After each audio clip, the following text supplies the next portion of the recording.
Hello students, कैसे हैं आप लोग। उम्मीद करता हूँ कि स्वस्थ होंगे। आइए क्लास 12th में आज हम लोग पढ़ेंगे न्यूमेरिकल की सीरीज चल रही है। इसके पहले वाले वीडियो में हमने 8 न्यूमेरिकल बता चुके हैं। मैं जो है 8 न्यूमेरिकल आप लोगों को बता चुका हूँ। 9वां न्यूमेरिकल आज है। दो विद्युत रोधी आवेशित तांबे के गोलों ए तथा बी के केंद्रों के बीच की दूरी 50 सेंटीमीटर है। यदि दोनों गोलों पर पृथक पृथक आवेश 6.5 × 10⁻⁷ कूलाम है तो इनमें पारस्परिक स्थिर वैद्युत प्रतिकर्षण बल कितना है। गोलों के बीच की दूरी की तुलना में गोलों ए तथा बी की त्रिज्याएं क्या है, नगण्य है।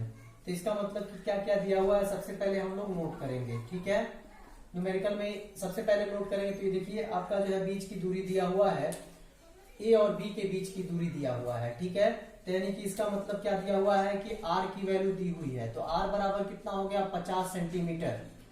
अब इसको मीटर में बदलेंगे तो 100 से भाग देंगे तो 0.5 मीटर हो जाएगा। ठीक है, अब दो आवेशित गोला है, एक जो है ए यहां पर है और इससे 50 सेंटीमीटर की दूरी पर एक दूसरा गोला है।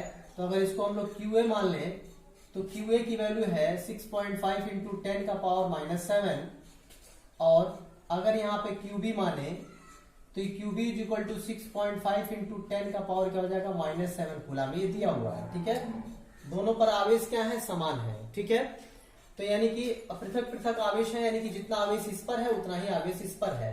तो कह रहा है कि पारस्परिक स्थिर वैद्युत प्रतिकर्षण बल कितना लगेगा। तो आपके पास अब देखिए क्यूए और क्यूबी का मान आ गया है।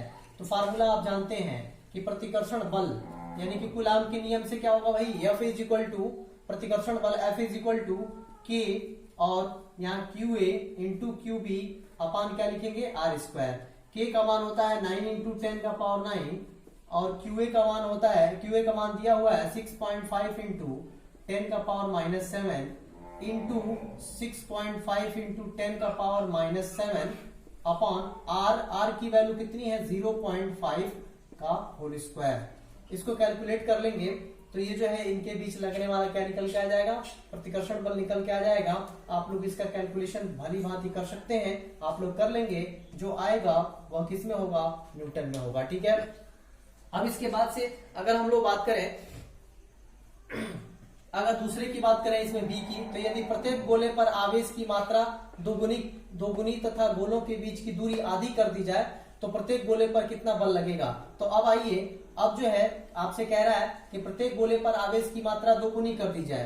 तो यानी कि QA बराबर यानी कि 2 इंटू क्या कर दिया जाए, 6.5 × 10⁻⁷ तो कितना हो जाएगा, 2 × 5 = 10, 2 × 6 = 12, 1 13 गुणे 10⁻⁻7 कूलाम।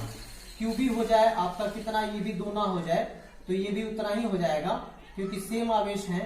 तो ये भी 13 × 10⁻⁻ कितना हो जाएगा, -7 कूलाम। ठीक है, और कह रहा है कि बीच की दूरी आधी कर दी, यानी कि R की जो वैल्यू है वह कितनी कर दी जाए, पहले की अपेक्षा आधी कर दी जाए। तो 0.5 अपान क्या कर दिया जाए, 2 कर दिया जाए तो कितना हो जाएगा, 2 × 2 = 4 और 2 × 5 = 10, इतना मीटर हो जाएगा। ठीक है, तो अब पूछ रहा है कि आप बता दीजिए कि F कितना होगा। ठीक है, तो बस वही फार्मूला K और QA। तो QA की जगह पे आप क्या लिखेंगे, आप 13.0 × 10⁻⁷ गुणे 13.0 × 10⁻⁷ बटा R कितना है, 0.25। अब इसका होल स्क्वायर कर दीजिए। K का मान आप रख दीजिए 9 इंटू क्या, 10⁹ और इंटू बाकी सब वही, इसका वर्ग हो जाएगा -7 का होल स्क्वायर अपान 0.25 का क्या, होल स्क्वायर। इसको कैलकुलेट कर दीजिए तो ये जो है बी का आंसर आपका आ जाएगा। अब आइए क्वेश्चन नंबर 10 करते हैं।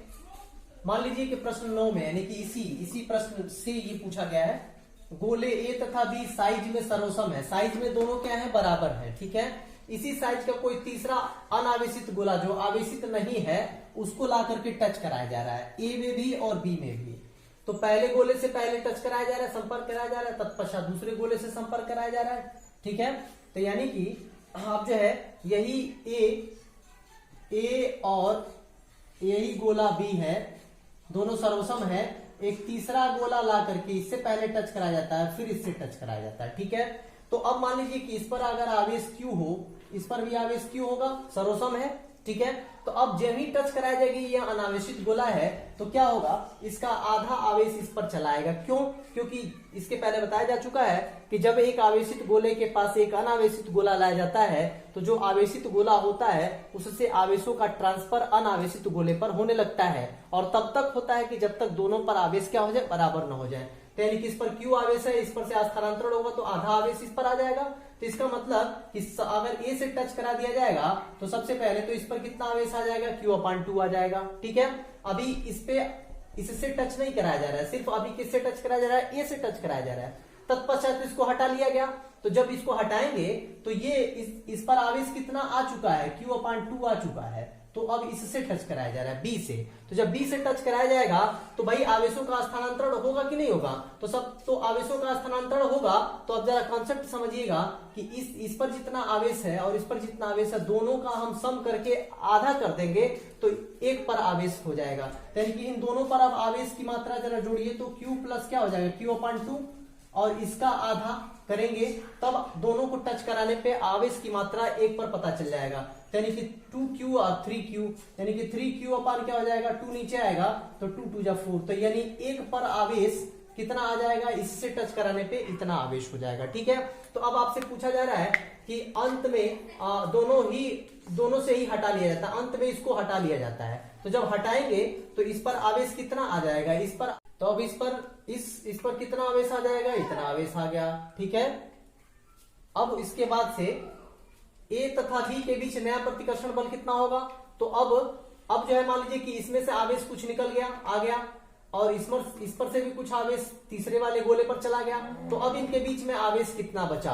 तो अब जो है, अब देखिए इस पर जब हम इस गोले को टच करा के इस A से हटा लिए तो इस पर आवेश कितना बच गया है, Q/2 बच गया है। और जब इस पर से हम इसको टच करा के हटा लिए तो आवेश कितना बच गया, इस पर आवेश कितना बचा है B पर, तो अब आवेश बचा है कितना, 3Q/4, अब इतना आवेश बचा हुआ है। तो यानी Q/2 और 3Q/4 के बीच अब जो है प्रतिकर्षण बल कितना लगेगा, ये आपको क्या करना है, फाइंड कर देना है। तो अब आइए जो है निकाल लेते हैं। अब कितना इनके बीच में प्रतिकर्षण बल होगा, तो कैसे लिखेंगे, संपर्क करा के हटा लेने पर A व B के बीच प्रतिकर्षण